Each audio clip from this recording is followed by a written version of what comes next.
इस कार्यक्रम के प्रायोजक है कृषि एवं किसान कल्याण मंत्रालय, भारत सरकार। हर जोखिम से निकल कर फसल आए, सुरक्षित हो जाए। फसल बीमा से हर किसान अब आत्मनिर्भर हो जाए। संकट के समय प्रधानमंत्री फसल बीमा योजना किसानों के लिए वरदान है। अब सूखा पड़े या बाढ़ आ जाए कोई डर नहीं, अब ओले पड़े या कीट पतंगे फसल खा जाए कोई फिक्र नहीं, क्योंकि हमने लिया है प्रधानमंत्री फसल बीमा। बुआई से फसल कटाई तक हर जोखिम का दावा, न्यूनतम प्रीमियम पर अधिकतम भुगतान का वादा। योजना से हर साल जुड़ रहे हैं 5 करोड़ से ज्यादा किसान। अब आपकी है बारी। नजदीकी कृषि कार्यालय, सहकारी समिति, बैंक शाखा, अधिकृत बीमा कंपनी या जन सेवा केंद्र में स्वेच्छा से करा सकते हैं पंजीकरण। फसल बीमा पोर्टल या फसल बीमा ऐप द्वारा भी कराया जा सकता है पंजीकरण। प्रधानमंत्री फसल बीमा योजना, आपकी फसलों का संपूर्ण सुरक्षा कवच। कृषि एवं किसान कल्याण मंत्रालय, भारत सरकार। अनिल भाई राम राम। विनोद भाई आपने भी और कार्यक्रम सुननी है सारे बाण भैया ने अपनी राम राम। के बात अनिल ढिल्ला सा हो रहा? भाई बात के ढिल्ले होने की तो बात है, मेरा सुआ लगवा का आया हूँ। ओहो, क्या का सुआ? भाई कोरोना का। अच्छा, दूसरा टिक्का। पहला तो 3 महीने पहले लगवा लिया था, और वही बीमारी फैल रही है विनोद भाई। बिल्कुल भाई। और वही वो क्या कर रहा है कि भाई बचाव में ही सब कुछ है। बिल्कुल। और ये फिर तबीयत कोई ढीली तो नहीं ना? तबीयत ढीली नहीं है। हाँ, वो बड़ा गात में अकड़ाट सा हो रहा है। कोई बात नहीं, थोड़ी सी गोली ले लिए। और अब कोई परेशानी किसी चीज़ की ना? कुछ नहीं।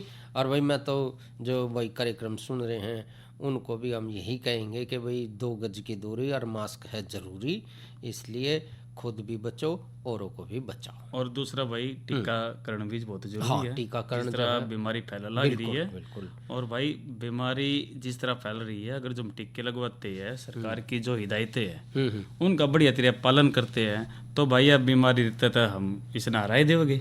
विनोद भाई बहुत ज़रूरी है कि भाई हम जो है खुद भी, क्योंकि अब तो 18 साल के जो बच्चे हैं हमारे गाभरू बालक हैं, 15 से 18, हाँ, जो बालक गाभरू हो रहे हैं, चाहे वो छोरा है छोरी है कोई फर्क नहीं है, ठीक है, सभी को जो है वो टीके लगवाने बहुत ज़रूरी है। बिल्कुल। और तो, भाई टीके तो बात कर ली, लेकिन उन्होंने तो बताओ कार्यक्रम में आज के लेकर कार्यक्रम में तो देखो आज हम बहुत काम की बात लेकर आ रहे हैं। कौन सी? जिन भैया ने राया फसल, अच्छा, राया वो रखा है, तो वो भाई जो है इस समय जो राया में तना गलन की जो बीमारी के लक्षण है ना, वो काफ़ी देखे गए हैं। उनके बारे में बातचीत करेंगे क्योंकि वो भी ज़रूरी है और इसकी रोकथाम भी बहुत ज़रूरी है। बिल्कुल। और इसके साथ साथ जो है एक और बातचीत हम करेंगे, सदाबहार पौधों को जो है ना हमने पाले से कैसे बचाना। बिल्कुल, फसलों का पाले से बचाव और अन्य देखभाल भी बहुत जरूरी है। हाँ, क्योंकि विनोद भाई देखो जाड़ भी किड़कड़ाहट बच जाए हैं जब बाहर जाओ। बिल्कुल ठीक। तो राया, जिन भाइयों ने राया की बिजाई जो है कर रखी है, तो वो भाई इसमें काफ़ी ध्यान रखें। विनोद भाई आप कुछ कह रहे हैं? बिल्कुल, फिर बताओ, फिर इसके बारे में बातचीत रही है। हाँ, तो वो भाई उसमें एक काम जरूर करके रखें। एक तो वही जो आपने तना गलन की जो बीमारी है वो इस समय राया में बहुत ज़्यादा हो रही है, और यह बीमारी जो है ना पिछले 5-7 साल से ज़्यादा देखने में आ रही है। और इस बीमारी के प्रकोप से अनुमान लगाया जा रहा है, जो हमारे कृषि वैज्ञानिक है, साइंसदान है, 5 से 15% तक की जो पैदावार है वो कमी आ जाए पैदावार में, यानी कि उत्पादन में 5 से 15% इस बीमारी था। और फसल की अच्छी पैदावार लेने के लिए भाई इस बीमारी के लक्षण और रोकथाम जो है जानना बहुत ज़रूरी है, क्योंकि तना गलन बीमारी का जो प्रकोप है वो फसल के जब जमाव होना शुरू हो जाए है उसी टाइम पे शुरू हो जाए, लेकिन इसके लक्षण जो हैं जब कलियां बनने लग जाए उस टाइम पे साफ देखा जो है। तो इसलिए तना गलन जो है राया में वो हमने बहुत ही सावधानी से इसका जो बीमारी है उसका हमने पता लगाना है और उसकी रोकथाम करनी है। बिल्कुल। लक्षण का अगर हम जिक्र करें तो विनोद भाई लक्षण में के हैं? भाई देख, लक्षण की जब बात करें ना, इसमें मौसम में जो आर्द्रता की ज्यादा इसमें अधिकता हो जाए, यानी कि जो पानीपात हो जाए या मौसम में जो क्या करें नमी आ जाए, नमी सी आ जाए, तो इस रोग के फैलाव में भाई इस तरह फिर फैले ज्यादा ही है। बिल्कुल फैलेगा। और शुरू में तो तना पर जो लंबे आकार के जो बोरे जल सिस्क धब्बे से बड़ा है ना, समझ रहे भाई, बीमारी आ लिया। हाँ, बीमारी आ ली है। और जो बाद में जो है बाद में वो सफेद रंग की फफूंद सी उसमें बन जावा है, तो समझ लो भाई वो लक्षण अपना दिखाई देते, समझ लो या बीमारी से। और इस तरह के जो लक्षण है वो पत्ता पे और जो टहनी हुआ है उस पर भी हमने नजर आवास है। और विनोद भाई फूल और फलियां जो है बनने के टाइम पे इस बीमारी का प्रकोप जो है वो ज्यादा हो जाए। हाँ, और इसी तरह जो पौधे जमीन पे जो झुक जाते हैं और जो तने हैं ना वो भी टूट जावा है, और आखिर में तो भाई जो पौधे ना वो मुरझाकर सूख जावा है। तो विनोद भाई जैसे कि आपने जिक्र करा कि जो इसके फूल हैं, फल हैं, पौधे जब आने लगेंगे तो वो झुक के जो है सूख जाएंगे। और जब भाई जो ये जो तने हैं ना उसके भीतर काले रंग के जो पिंड भी बन जावा है। हाँ, और फसल कटने के बाद जो ये पिंड है भूमि पर गिर जावा जमीन पे, और फिर जो बचे हुए जो ठूट है यानी कि जो बच जावा अवशेष से, हाँ, वो भाई बहुत ज्यादा मात्रा में रहते हैं, और खेत की जो जुताई के टाइम भी जमीन में मिल जावा है, और अगले साल फिर खड़े हो जाए। फिर खड़े हो जावा। तो विनोद भाई इसका तो हमने ये देखना है कि भाई आंधे जांधे खेत में को भाई लिकट दे बढ़ते डोल पर को चल दे, मैं बीच में को देख के भाई इस बीमारी के लक्षण जरूर देख ले जिन भैया ने राय ला रखे। बिल्कुल। और फिर इब उपाय तो जरूरी होने चाहिए ना इसके। रोकथाम बहुत जरूरी है विनोद भाई। और रोकथाम के लिए जो हमने क्या करना है कि एक तो जब भी आप कोई भी बीज ले रहे हैं, कोई भी फसल ले रहे हैं, स्वस्थ, साफ और प्रमाणित बीज ही होना चाहिए। और भाई अनिल भाई देसी भाषा में कह दिया कर भाई पक्का बिल जरूर होना चाहिए। पक्का बिल जरूर होना चाहिए। और इसके साथ साथ विनोद भाई बीज का जो उपचार है वो करना बहुत जरूरी है। और बीज के उपचार के लिए जो बावेस्टीन है 2 ग्राम दवाई जो है प्रति किलोग्राम के हिसाब से जो है उपचारित करके हमने बिजाई करनी है। लेकिन बिजाई तो होगी, लेकिन आगे जो है हम अगर फसल लेना चाह रहे हैं तो इस बात का जरूर ध्यान रखें। और इसी तरह जो बीज के 50 से 55 दिन बाद की बात कर ले हुआ तो भाई इस फसल पर फिर बाविस्टिन का 0.2% का इसमें छिड़काव भी करना चाहिए। बिल्कुल करना 50 चाहिए। से 55 दिन बाद। बिल्कुल, यानी कि जब महीना 2 महीने के लगातार लगभग हो जाए तो इसका छिड़काव जरूर करें। और ज़रूरत से ज़्यादा फसल में जो है सिंचाई ना करें, पानी ना दें। आजकल आप देख रहे हो कि पानी जो है पहले बरस रहा है, तो ऐसे में अगर जिस भाई ने पानी पहले दे दिया, लेकिन आगे पानी जो है वो मौसम के हिसाब से दे। और इसी तरह अनिल भाई जो तना गलन रोग से नहीं हो, इसमें भाई सरसा की जो बजाई की जगह गेहूँ या फिर जौ की भी काश्त हमने करना चाहिए। हाँ बिल्कुल, यह बात आपने बहुत पते की बताई विनोद भाई जी। अगर इस समय जो तना गलन रोग जो है अगर राया के हमने बिजाई करा के और उसमें ये जो रोग हो गया जो हम बात कर रहे हैं तना गलन की, तो उसमें जो है अगली बार हमने सरसों की बजाय वो गेहूं और जौ की हमने काश्त करनी चाहिए। नहीं तो यह फिर जो है वो जो आपने जिक्र करा के वो काले पिंड जो है, काले रंग के जो पिंड हैं, वो जब खेत की मिट्टी में मिल जाए तो फिर वो दोबारा से फिर खड़े हो जाएंगे। और एक चीज का और ध्यान रखा अनिल भाई, मान ले हमने फसल ले लिया, फसल कटने के बाद जी गर्मी के टाइम में जो मौसम में है ना, इसमें खेता की भाई गहरी जुताई करनी चाहिए। भाई विनोद भाई यह बहुत पते की बात है, आपने बहुत बढ़िया बात बताई। ताकि जो जमीन के भीतर है वो जो पड़े जो फफूंद है वो अच्छी तरह नष्ट हो जाए, खत्म हो जाए, ना तो फिर अगली बार फिर बीमारी आ जाएगी। ना तो जब जेठ की धूप पड़ेगी ना, हाँ अच्छा ही गर्मी लिकट जाए भाई, तक गर्मी तक कट है। और तो ये जो बीमारी की भी गर्मी का लेनी जरूरी है। बिल्कुल जरूरी है, क्योंकि जो खेत में पड़े रहे सोए जाए वे कीड़े मकोड़े जो हैं वो उसका हम जो है इसका इलाज ये है कि उनको जो है ना जब जेठ की गर्मी में जो है ना उनको सोना चाहिए। बिल्कुल, ताकि जो हमारे खेत में जो कीड़े मकोड़े जो है वो सब जो है बाहर आ जाए।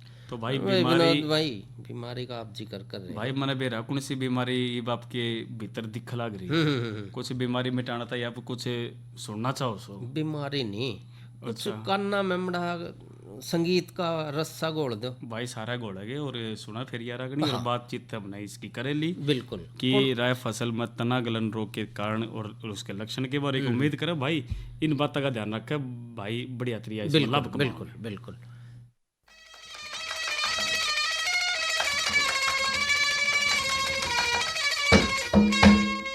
ये जोड़ी करके मांगू बाण माचाई मेरा रखिए अतर मान सोच के आई ये जोड़ी करके मांगू बाण माचाई मेरा रखिए अतर मान सोच के आई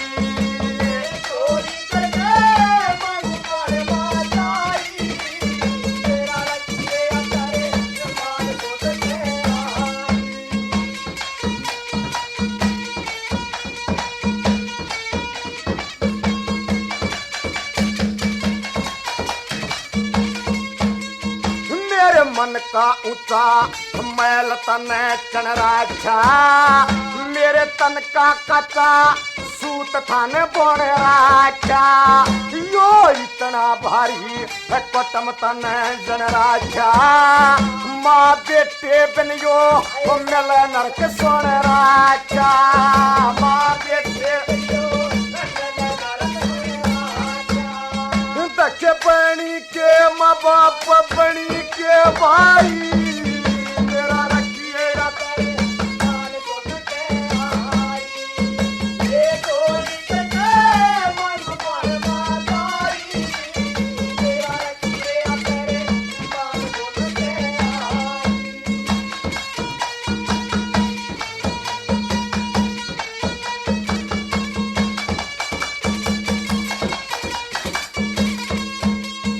दखे इतना लंबा गीत कदे गाया ना दखे इतना भारी बोझ कदे ठाया ना मत राजधानी में पूत मन जाया ना रीला चुची के थूक दूध प्याया ना ला चुची के थूक दूध प्याया ना मन देखी को न गाल छती की स्याई मेरा रखिए यातर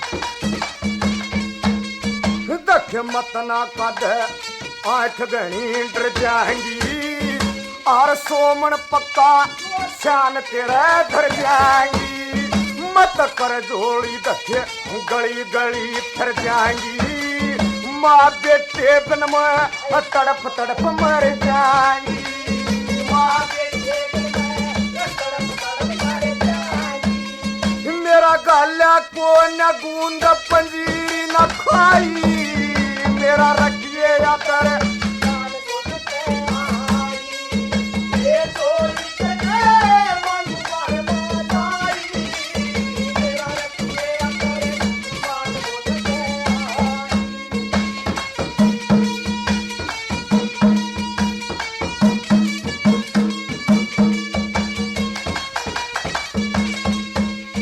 मेरा दीवा बुझ रहा तेरा तसरा से मेरा उजड़ा ढूंढ तेरा बसरा से जो सल का पत्थर बड़ा ठोड घसरा से माँ बेटे बिन संसार मन हसरा से माँ बेटे बिन संसार मन हसरा से ले माँ अंगरा में तू ढूंढ गत की राई मेरा रखिए अतर मान सोच आई ये थोड़ी करके मांगू बार माई मेरा रखिए अतर मान सोच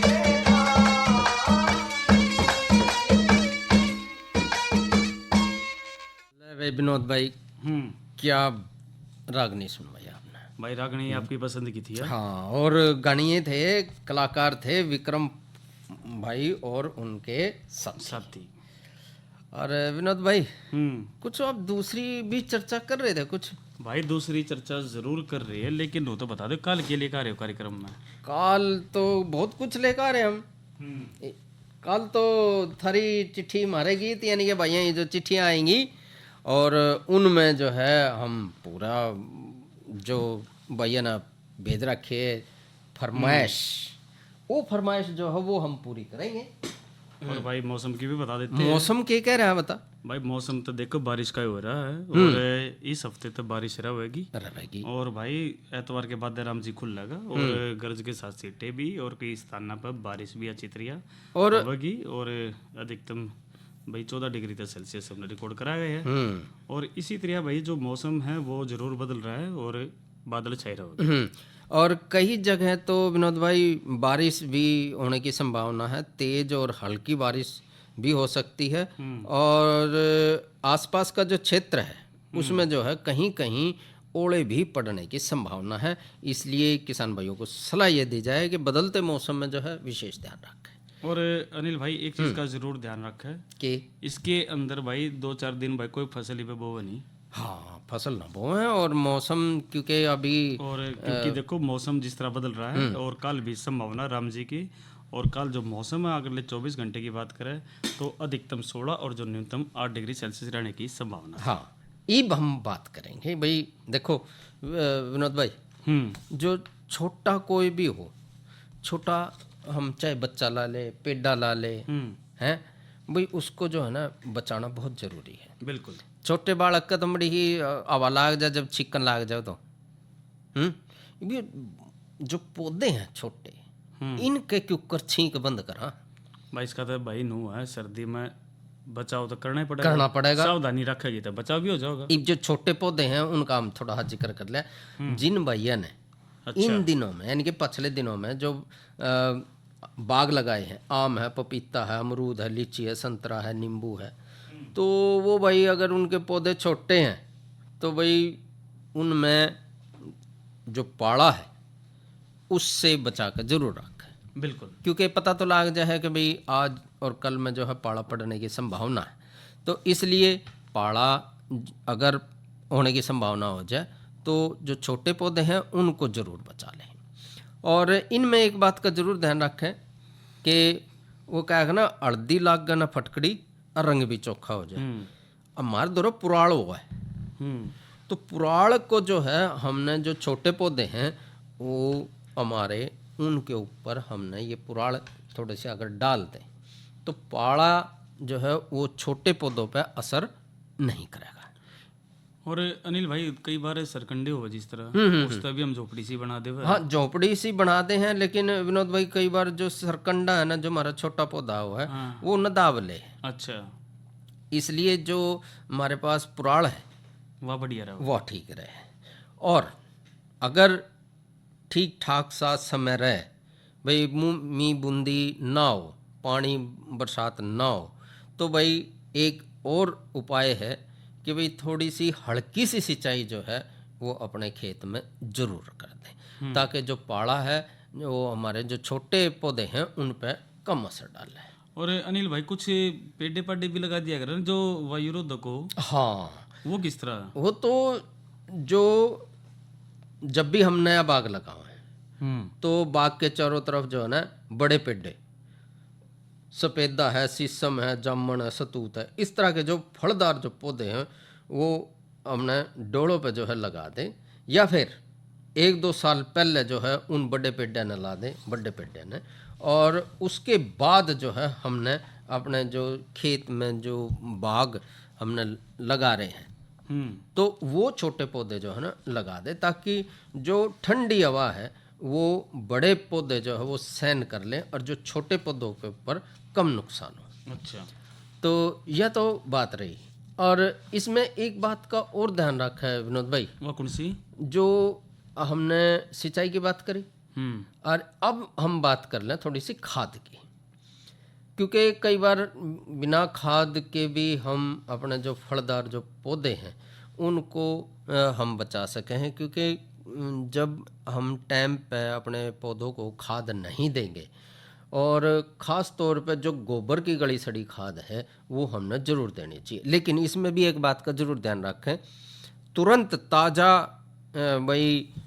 जो गोबर की खाद है वो ना डालें, उससे जो है दीमक जो है वो दीमक की पकड़ में आ जाएगा पेड़ा, और पेड़ा जो है काफ़ी महंगा हुआ है विनोद भाई, नुकसान हो जाएगा।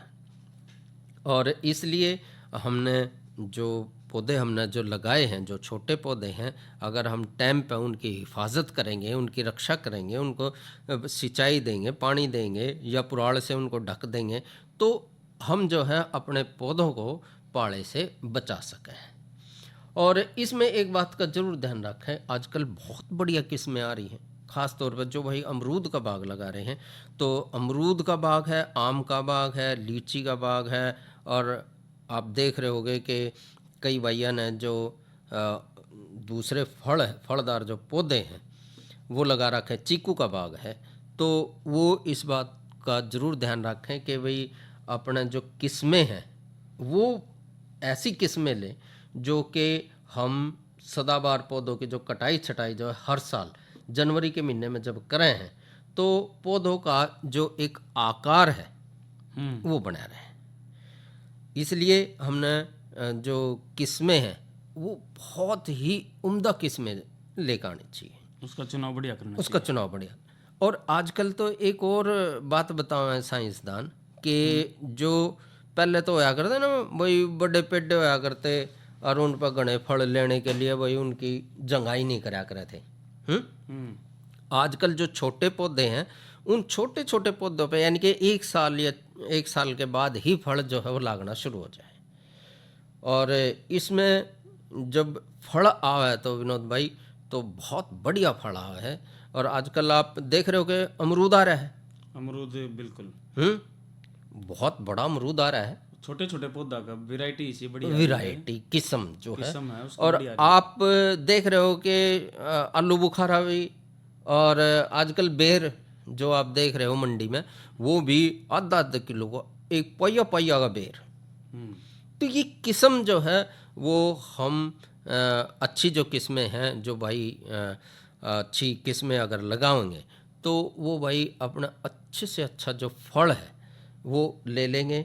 और क्योंकि विनोद भाई कई भाई जो है वो जो हमारी खेती है उसमें बदलाव लाने के लिए जो फलदार पौधे हैं यानी कि बाग जो है वो लगा लें। इससे जो है खेत की जो है मिट्टी भी बनी रहेगी, उर्वरा शक्ति भी बनी रहेगी, और खेत में जो है एक जान आ जाएगी। क्योंकि आप देख रहे हो कि फसल चक्कर जब हम अपना रहे हैं, गेहूं के बाद चावल, चावल के बाद फिर गेहूं, गेहूं के बाद फिर चावल, तो इस तरह से हमने जो है इस तरह से हमने जो फलदार जो पौधे हम लगा रहे हैं, बाग लगा रहे हैं, तो वो बड़े ही हमने ध्यान से लगाने चाहिए। बहुत ही जिम्मेदारी का काम है यो, क्योंकि छोटे पौधों को पालना एक बहुत ही जिम्मेदारी का काम है। बिल्कुल, क्योंकि भाई देखे अनिल भाई जाडा तो पड़े है, पाड़ा भी है, और इसमें तो बचाव रखना हमारा बहुत जरूरी है। और विनोद भाई जो अगर छोटे पौधे हैं, ज़्यादा ही छोटे पौधे हैं, ऐसे छोटे पौधे हम ना लें, थोड़ा ऐसे पौधे लें जो कि हमने आगे उनकी जो रुखाड़ करनी पड़ जाए तो हम उनकी रुखाड़ कर सकें। कई बार आपने देखा होगा कि जो छोटे पौधे हैं वो हम लिया हुआ तो उसमें क्या हुआ कि आवारा पशु कई बार अंदर आ जाए, तो आवारा पशु जो है उसने तोड़ के छोटे पेड़े को तोड़ने की कोशिश करेगा। बिल्कुल, तो ऐसा हमने बिल्कुल नहीं करना चाहिए कि भाई जो आवारा पशु है उनसे भी अपने पशु जो छोटे पौधे हैं उनकी देख रेख करनी बहुत ज़रूरी है। अगर हम इस तरह की देख रेख नहीं रखेंगे, या कई बार जब बालक जब खेत में चले जाए या जहाँ हमने छोटे पौधे लगा रखे तो उनके पत्ते तोड़न लाग जाए, देखा होगा आपने। तो बच्चों को ऐसा ना करने दें, क्योंकि अगर आपने उनको तोड़ा, उनको खींचा, तो उनको जो है झटका लग जाएगा। बिल्कुल। और अनिल भाई देखो, छोटे पौधे की जब बात हो रही है ना, तो भाई पौधे उड़े थे ले जो बढ़िया नर्सरी हो, हाँ, नर्सरी का भी अच्छी तरह ध्यान रखे, और जो प्रमाणित हो, जड़े तक विश्वास हो, उड़े तो नर्सरी तक बढ़िया पौधे लेने चाहिए, और देखना भी चाहिए कोई बीमारी तो नहीं है, बीमारी तो नहीं है, पत्ता तभी हम देख सके, उसके तने तभी देख सके है, कई चीज़ें तो हम उसमें देख सके। और जब पौधे थोड़े से बड़े हो, जिस तरह फड़ा हुआ लग जाए, अपना बताए भाई आजकल छोटे छोटे पौधा कभी बढ़िया बढ़िया मोटे फल लग गए हैं, तो भाई उन्हें तोड़ कर बाजार में उन्हें बेच कर सही मुनाफा भी कमावे। और जो छोटे उसका ध्यान रखे, जिस तरह पाले की बात कर रही है, सर्दी की बात कर रही है भाई, अगर जो 1-1.5 महीना हमने बढ़िया तरीका काट दिया ना, तो भाई उसमें आगे बढ़िया फसल तो हम ले इसमें। इसमें जो है ना एक और बात है विनोद भाई, के भाई जब हम फसल जब ले रहे हैं, जब हम वो क्या करें ना, जब पौधा ही हम अच्छा लगावेंगे, अच्छी किस्म लगावेंगे, तो हम अच्छा फल ले सकें ना। लेकिन थोड़ी सी अगर हम इन दिनों में देखभाल रखें, जो छोटे पौधे हैं, ख़ास तौर पे जो बाग में अगर हमने लगाए, तो उनकी अगर हम सही ढंग से देखभाल नहीं रखेंगे तो काफ़ी नुकसान जो है वो हमने उठाना पड़ जाएगा। और अनिल भाई देखो, बागवानी विभाग भी हर एक जिले में, हाँ बिल्कुल है भाई, कस्बे में भी है, उन्हें तब परामर्श भी बढ़िया ले हुआ है, माटी की जांच करा ले हुआ है, इसमें भाई कौन सा पौधा बढ़िया रहेगा, हमने कौन सा लगाना चाहिए, और इस तरह हम उसका फायदा हम ले सकें। और विनोद भाई कृषि विज्ञान केंद्र है, आप वहाँ भी जाकर देख सके हैं, जो कृषि NDRI में कृषि विज्ञान केंद्र है, उसमें भी एक जो पौधों की जो नर्सरी है वो भी आजकल जो है वो तैयार कर रहे हैं। और नई नई जो तकनीक है वो हमने अपनानी चाहिए। कई बार हम अब नई तकनीक का अगर हम जिक्र करें तो आपने देखा होगा कि वो झोंपड़ी सी बना दे हैं, बड्डी सी, अरे रंग की, उसमें जो है ग्रीन हाउस मना मेरा तेरी अंग्रेजी बढ़िया, मेरी अंग्रेजी बढ़िया नहीं है तो बढ़िया, बाकी ग्रीन हाउस भी भाई उसमें भी बढ़िया हम लगा हुआ है। हाँ, तो वो ग्रीन हाउस जो है उसमें अगर आप देख रहे हो कि बढ़िया टमाटर हैं, बढ़िया, यानी कि वो, हाँ, वो सब्जियां जो है, अगेती सब्जियां जो है वो भी ले सकें। और वो जो ग्रीन हाउस है वो पाले से भी जो है जो छोटे पौधे हैं उनको भी हम बचा सकें। कुल मिलाकर नुआ भाई, एक तो आजकल तो देखो सूचना क्रांति का जमाना से, हाँ, नेट के माध्यम से भी हम देखे हैं, और गिल्ला भाई जिले में बागवानी दफ्तर भी है, कृषि विज्ञान केंद्र भी है, उनसे भी हम परामर्श करके अच्छी तरह, जो भाई पड़ोस में किसी ने बढ़िया वो कोई पौधा लगा रखा तो उसका बढ़िया उसका भी जानकारी लेकर हम उस फसल में हम बढ़िया पौधे ना हम लेकर। विनोद भाई हम जो है ना वो जिज्ञासा जरूर होनी चाहिए। बिल्कुल। अरे अरे अरे क्या कर रहा है? इधर इधर इधर हम बोल रहे हैं तेरे बीजू का। उतला बोल रहा है? पक्षियों से तो हम खेत को बचा लेते हैं, पर इन घातक रसायनों से कैसे बचाएं? मतलब? देख बेटा, तू जो ये अंधाधुंध रसायन मिलाता है ना, मिट्टी की सेहत बिगड़ने लगी है, और जब माटी ही कमजोर पड़ जाएगी तो उपज कैसे सेहतमंद होगी? अरे पहले ऐसा नहीं था, पूछना अपने बड़े बुजुर्गों से, कैसे फसल लहलहाती थी, शुद्धता झलकती थी, हाँ, माटी भी तंदुरुस्त और लोग भी। अब पहली वाली बात कहाँ? पर अब तो सब यही डाले हैं। सब नहीं, आज भी लाखों जागरूक किसान परंपरागत विधि से फसल उगा रहे हैं, खर्चा कम और उपज की कीमत भी बेहतर पा रहे हैं। सच है? रे बेटे, एक्सपीरियंस से बता रहे हैं, धूप में बाल सफेद नहीं किए हैं। हाँ। ठीक है भाई, मैं भी आज से जैविक खेती शुरू करूंगा। माटी से प्रेम की परंपरा है, परंपरागत खेती। कार्यक्रम के इस भाग के प्रायोजक थे कृषि एवं किसान कल्याण मंत्रालय, भारत सरकार। और विनोद भाई, हाँ, अब भाइयों से ले इजाजत। बिल्कुल। तो अच्छा भाइयों, राम राम।